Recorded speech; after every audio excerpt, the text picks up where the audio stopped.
The sun beat down on the asphalt, shimmering above the nearly empty parking lot of the local community pool. It was a Tuesday afternoon, usually quiet, a sanctuary for those seeking a cool escape from the summer heat. I had just finished my shift as a lifeguard, the chlorine scent clinging to my skin, exhaustion pulling at my muscles. All I wanted was to grab a quick bite from the snack bar before heading home. As I walked towards the entrance, I noticed an older model SUV circling the lot like a shark, its tinted windows obscuring the driver. It slowed near a space marked reserved, the paint peeling and almost unreadable. A wave of irritation washed over me. Reserved spaces at the pool.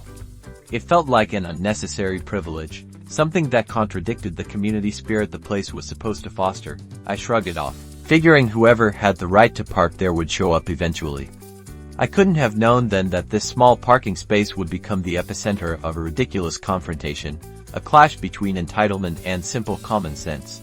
I was halfway through my lukewarm hot dog, contemplating the best way to dechlorinate my hair, when I heard a raised voice cutting through the gentle splashing and chatter of the pool. Stepping out onto the deck, I saw her, tall, expensively dressed, and radiating an air of impatient superiority. She was planted firmly in front of the pool attendant, a young college student named Sarah, who looked increasingly flustered. This woman, the same one from the SUV, was clearly not happy. Her sunglasses hid her eyes, but the rigid set of her jaw and the sharp tone of her voice betrayed her anger. I instinctively felt a surge of protectiveness towards Sarah. I had been in her position countless times, dealing with demanding and unreasonable patrons. This woman was a classic Karen in the making, the kind who seemed to thrive on making other people's lives miserable. I lingered near the snack bar, pretending to browse the candy, but my ears were definitely open, waiting for the inevitable explosion. The air crackled with tension. Sarah, bless her heart, was trying her best to explain, her voice trembling slightly. Apparently, the woman believed the reserved parking spot entitled her to preferential treatment.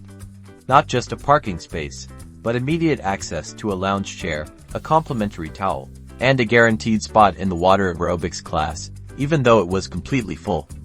Sarah patiently explained that the parking spot was technically for the pool manager, who was currently out of town, and that while she understood the woman's frustration, there was no special VIP service offered at the community pool.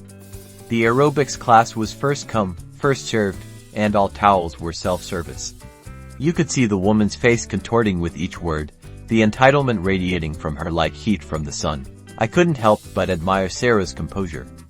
I knew how easily these situations could escalate, and she was doing a remarkable job of staying calm and professional. I wondered how much longer she could hold out before the dam broke. The woman's voice escalated, rising above the sounds of the splashing pool and the distant chatter. She began to list all the reasons why she deserved special treatment.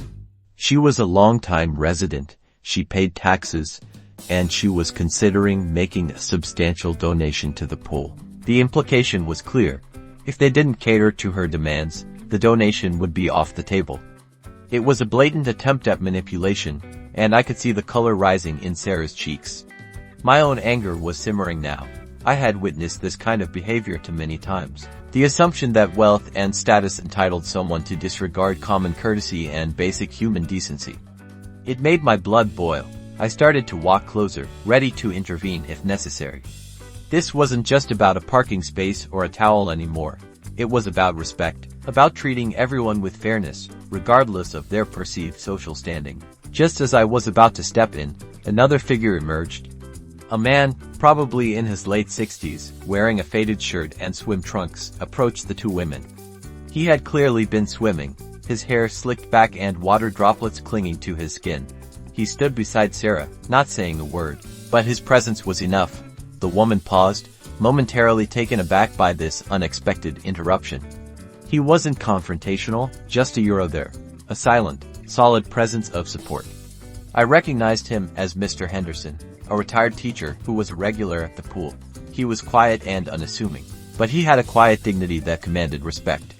I could see a flicker of recognition in the woman's eyes. Perhaps she knew him, or perhaps she simply sensed that he wasn't someone to be trifled with. Whatever the reason, her rant seemed to lose some of its steam. Mr. Henderson spoke, his voice calm and steady, contrasting sharply with the woman's earlier tirade. He simply said, "We're all just here to enjoy the pool. Let's try to be considerate of each other." He didn't raise his voice, didn't make any accusations, just a simple plea for common decency. The effect was remarkable. The woman seemed to deflate, her shoulders slumping slightly. She mumbled something about not getting the respect she deserved, but her voice lacked its earlier conviction. Mr. Henderson simply nodded, then turned to Sarah and offered her a kind smile. It was a small gesture, but it spoke volumes. It was a reminder that Sarah wasn't alone, that she had the support of the community behind her. The tension in the air began to dissipate, replaced by a sense of collective relief. I took a step back, realizing that Mr. Henderson had handled the situation perfectly, without resorting to confrontation or anger. With a final glare in Sarah's direction, the woman turned and walked towards the pool, her designer handbag swinging defiantly by her side. She didn't get her VIP treatment. She didn't get her guaranteed spot in the aerobics class. And she certainly didn't get the respect she demanded. But something had shifted. The power dynamic had been disrupted. She was no longer in control of the situation. She was just another person at the pool, trying to find a place to relax and escape the heat. As she walked away, I saw her pause for a moment, looking at the other patrons, swimming, chatting, laughing. I couldn't read her expression, but I wondered if, just for a fleeting second, she felt a pang of something resembling a Euroshame. Or perhaps just a realization that her entitlement didn't hold much weight in this particular space. Sarah let out a shaky breath, her face still pale but a small smile playing on her lips. Mr. Henderson patted her on the shoulder, then returned to the pool, disappearing beneath the cool water. I walked over to Sarah, offering her a sympathetic smile. "You handled that really well," I said. "Thanks," she replied. I was starting to think she was going to demand to speak to my manager. We both chuckled, the tension finally breaking. It was a small victory, but a victory nonetheless. A reminder that kindness and community support could often be more powerful than entitlement and aggression. Sarah went back to her post, her shoulders a little straighter, her smile a little brighter. Later, as I was leaving the pool, I saw Mr. Henderson swimming laps, his movements strong and graceful. He seemed oblivious to the earlier drama, his focus entirely on the rhythm of his strokes, the cool water against his skin. He was a reminder that true strength wasn't about demanding special treatment or throwing your weight around, but about standing up for what's right, even in the face of adversity.